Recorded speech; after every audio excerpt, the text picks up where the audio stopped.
Professor विपुल सिंह जी, सबसे बड़ा सवाल, दो तरह के लोग हैं इस इमारत के जमींदोज होने के बाद जो सवाल पूछ रहे हैं। एक जो खुशी मना रहे हैं और उनको लगता है कि अब तो भ्रष्टाचार पर शिकंजा कसना शुरू हो गया है और अब दोबारा किसी की हिम्मत नहीं होगी। दूसरी तरफ एक बड़ी आबादी वो भी है जो ये कह रही है कि इसको गिराकर हमने क्या हासिल किया। दोनों ही लोगों का सवाल आप अपने शब्दों के जरिए कैसे देंगे?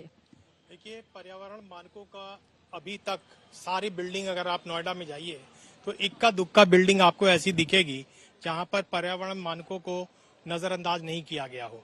आप फायर सेफ्टी मेजर्स ले लीजिए, आप ग्रीन बेल्ट एरिया का मेजर्स ले लीजिए, आप अगर बेसिक बिल्डिंग के कोड्स हैं उनका मानक उसको मान लीजिए, सारी जगह पर इसकी अवहेलना की गई है।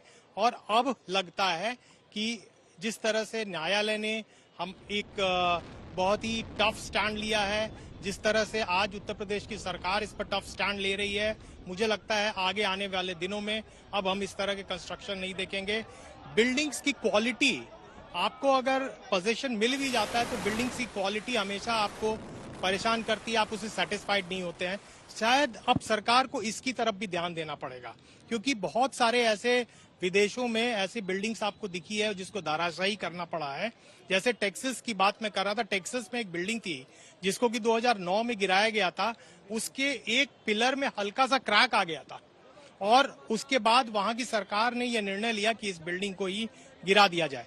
यहाँ पर इस तरह के मेजर्स शायद सरकार अब निर्भीक होकर ले सकेगी, क्योंकि अब न्यायालय जो है इसकी तरफ ध्यान देने लगा है, अब सजग हो चुका है। जब लोग न्यायालय के दरवाजे को खटखटाने के लिए पहुंचते हैं, उसके बाद इस तरह की कार्रवाई आदेश आता है। 1 साल पहले 3 महीने का न्यायालय ने वक्त दिया था सुप्रीम कोर्ट ने कि गिरा दिया जाए, लेकिन नोएडा अथॉरिटी ने और वक्त मांगा, जिसके बाद आज वो तारीख आई जब ये धुएं का गुबार हम यहाँ पर उड़ता हुआ देख रहे हैं। लेकिन एक आंकड़ा हमारे देश के लोगों के लिए जानना बेहद जरूरी है। नोएडा अथॉरिटी से संबंधित सीएजी की रिपोर्ट बताती है कि अधिकारियों ने बिल्डर को लाभ पहुंचाने के लिए राजस्व विभाग को 13,000 करोड़ रुपए का नुकसान पहुंचाया है। जवाबदेही क्या तय की जाएगी इस पूरे मामले में? आपको ये भी बताते चले, 2005 से लेकर 2017 तक के बीच नोएडा प्राधिकरण के अफसरों ने बिल्डर को फायदा पहुंचाने के लिए मनमाने तरीके से कई हिस्सों में भूखंड बांटे हैं। ग्रुप हाउसिंग सोसाइटी के भूखंड आवंटन में भी कई अनियमितताएं बरती गई हैं। इस पर हरीश त्रिपाठी जी, मैं आपका जवाब लूंगी, लेकिन उसके पहले ऋतु माहेश्वरी की ओर से इस बिल्डिंग के धराशायी होने के बाद किस तरह दी गई है जानकारी, एक बार फिर से सुनिए। ये ब्लास्ट लार्जली सक्सेसफुल है। बाकी एडिफिस इंजीनियरिंग और जेट डिमोलिशन सीपीआरआई की टीम इस वक्त मौके पे है, तो कोई लेफ्ट ओवर एक्सप्लोजिव ना हो इसको चेक कर रहे हैं। जो डिमोलिशन वेस्ट था वो सारा लार्जली साइट के अंदर ही है, थोड़ा सा मलबा रोड पे और एटीएस की वॉल की तरफ गया है। बाकी जो लार्जर डिटेल्स हैं साइट पे चेक हो रहे हैं। डस्ट क्लाउड जैसा हम सभी लोगों ने देखा, इमीडिएटली डिसिपिएट हो गया था। हमारी सारी machinery, smog guns, sweeping machines, water tanker site पे ऑपरेशनल हो गई हैं। With in half an hour जो अंदर का जोन है जो बैरिकेड किया गया था, जैसे ही अंदर से क्लियरेंस आएगी अंदर की साइट में भी क्लिनजिंग का काम शुरू हो जाएगा। तो लार्जली ऑल इज ओके। तो थोड़ा और इंतजार करना होगा, उसके बाद ही तस्वीर पूरी तरह से साफ हो पाएगी कि नुकसान हुआ है या फिर नहीं हुआ है, या जिस तरह का प्लान बनाया गया सिर्फ उसी के मुताबिक एक सक्सेसफुल इस ब्लास्ट को अंजाम दिया गया है। मेरे ठीक पीछे जो ट्विन टावर एक वक्त पर था, कुछ देर पहले तक था, अब आप उसके लिए कह सकते हैं एक था ट्विन टावर जो अब हमारे बीच नहीं है। और जो एक था ट्विन टावर, उसके धराशायी होने के बाद, उसके खत्म होने के बाद, उसके नहीं रहने के बाद क्या ये उम्मीद की जा सकती है कि अपराधियों, अधिकारियों और इस तरह के मिले जुले लोगों की मिले भगत से ये जो ऊंची ऊंची इमारतें तैयार होती हैं, बिल्डर्स जो मनमानी करते हैं, उस पर लगाम लग पाएगी? हरीश त्रिपाठी जी, सीधे आपके पास आते हुए वही सवाल जो इस देश की जनता के मन में है, दो अलग अलग तरीके से। एक तबका पूछ रहा है इसको गिराकर हिंदुस्तान ने क्या हासिल किया, पहले इसका जवाब दें आप, क्या मिला हमें? देखिए, मैं जो समझता हूँ कि एक मैसेज तो ये गया है कि जो भी बायलॉज हैं या जो एक्ट्स हैं या जो चीज़ें हैं उनका इंटरप्रिटेशन जो है सही इंटरप्रिटेशन और ऐसा इंटरप्रिटेशन करना पड़ेगा जिससे कि आगे किसी भी तरह की ऐसी स्थिति ना उत्पन्न हो कि उसमें कोर्ट्स इंटरवेन करें और ये बताया जाए कि आपने जो इंटरप्रिटेशन किया था वो इंटरप्रिटेशन आपका गलत था। देखिए, एक था ट्विन टावर मेरे पीछे थोड़ी देर पहले तक, जो अब नहीं है। धमाके की आवाज आती है और उसके बाद सब कुछ खत्म हो जाता है। उसका मलबा बड़े बड़े टुकड़ों में सामने सड़क की तरफ गिरा हुआ नजर आ रहा है, जैसा कि इस वक्त 16वीं मंजिल पर हमारी मौजूदगी है और ठीक हम अपने पीछे वो तमाम तस्वीरें देख पा रहे हैं। एक था ट्विन टावर जो अब नहीं है, लेकिन ये जो ट्विन टावर था वो हमारे सामने किस तरह के सबक छोड़कर गया है। सबसे बड़ा सवाल अभी भी आप जानिए कि लाखों की तादाद में बिल्डिंगें हैं, ऊंची ऊंची इमारतें हैं। हालांकि यही ऊंची ऊंची इमारतें नोएडा को एक अंतर्राष्ट्रीय दर्जा भी देती हैं। कुछ वक्त पहले तक नोएडा इतना चमकता दमकता नहीं था, लेकिन आज ये नोएडा चमकता दमकता हुआ नजर आता है इन्हीं इमारतों की बदौलत। लेकिन सच्चाई ये भी है कि इन्हीं इमारतों में जबरदस्त तरीके से भ्रष्टाचार होता है। जो बिल्डर्स हैं, सिर्फ एक बिल्डर की बात नहीं है, ऐसी बहुत बड़ी तादाद है उन बिल्डर्स की जो कंस्ट्रक्शन अच्छा करने का वादा करते हैं, जो अच्छे मटेरियल के जरिए फ्लैट बनाकर देने का वादा करते हैं, जो ये वादा करते हैं कि आपका किचन तो मॉड्यूलर होगा, उसमें इन कंपनीज की चीजों का हम इस्तेमाल करेंगे। और आम आदमी जब अपने फ्लैट को बनने के बाद अपने घर में कदम रखता है तो एक अदद सीनरी लगाने के लिए जब अपने दीवार में वो छेद करता है तो पता चलता है दीवार का बड़ा हिस्सा भरभरा कर गिरता है।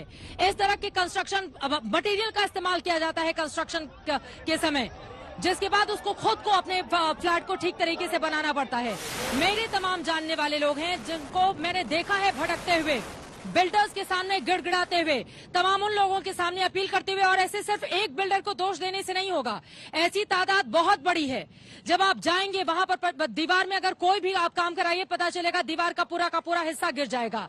ऐसी कई बिल्डिंग्स है ऐसी नोएडा में जहां की छत अचानक से पता चलता है भरभरा कर गिरना शुरू कर देती है। हरीश त्रिपाठी जी, किसी की जवाबदेही जिम्मेदारी तय होगी या फिर नहीं होगी, या फिर ये मनमाना पल यूं ही चलता रहेगा?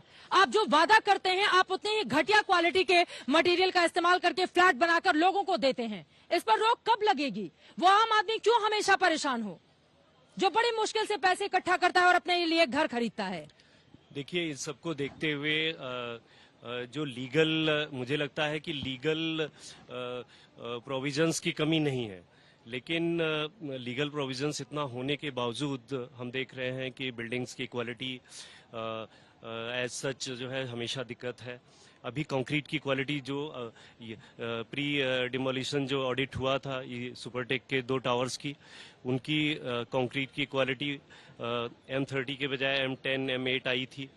तो ये जो क्वालिटी है वो ऊपर से नीचे तक एक माइंडसेट कहा जाए या ये कहा जाए कि नोइंगली या अननोइंगली मतलब हो रहा है, और उसका रिजल्ट सामने है कि आईएएस कोर्ट्स को इतना स्ट्रिंजेंट करने के बावजूद 2016 के बाद अब ये हो गया है कि एक मकान आप बनाते हो उसमें स्टील और कंक्रीट आपको डबल लग रहा है बिकॉज ऑफ बायलॉज। लेकिन उसके बावजूद आपकी कंक्रीट की क्वालिटी या किसी और बिल्डिंग मटेरियल की क्वालिटी में कंप्रोमाइज होने से आपको बेनिफिट नहीं मिल पा रहा है। चेकिंग क्यों नहीं की जाती? इतने बड़े बड़े जो हमारे अधिकारी जिनको इतनी मोटी मोटी सैलरी दी जाती है, आम लोगों का सवाल है जो मुझ तक पहुंच रहा है। वो सोशल मीडिया से मेरे व्हाट्सएप पर अपने सवाल भेज रहे हैं। उनके जहन में ये सवाल है कि चेक क्यों नहीं किया जाता है? अचानक से अधिकारियों की टीम किसी बिल्डर के फ्लैट पर पहुंचकर वहां के मटेरियल को चेक क्यों नहीं करती है कि सिर्फ एक छोटी सी इतनी बड़ी कील लगाने से पूरी की पूरी दीवार भरभरा कर गिर जाती है। आप इस तरह के घटिया मटेरियल का इस्तेमाल करते हैं। यहाँ पर एक ट्विन टावर तो गिर गया है, लेकिन ये अपने पीछे बहुत सारे सवाल देखिए। एक था ट्विन टावर, मेरे पीछे अब नहीं है। चंद मिनट पहले तक जो ट्विन टावर जिसके बारे में लगातार हम आपको जानकारी दे रहे थे, अब वहां पर आपको कुछ नजर नहीं आएगा। थोड़े समय में मलबे को हटा लिया जाएगा और उस पूरे इलाके को ग्रीन बेल्ट बना दिया जाएगा, यानी कि वहां पर फूल पौधे लगा दिए जाएंगे ताकि लोग वहां पर वॉक कर सकें, आए, टहले, घूमे, आराम करें, अपनी फैमिली के साथ समय बिताएं। लेकिन इस ट्विन टावर के गिर जाने के बाद जो सबक वास्तव में हमें मिलना चाहिए वो मिला या नहीं मिला? बहुत सारे नेता भी जिम्मेदार होंगे इसके लिए। जांच की जाएगी क्या विपुल सिंह जी? सवाल का जवाब आपसे, बिना उनकी मर्जी से तो कुछ होता नहीं है।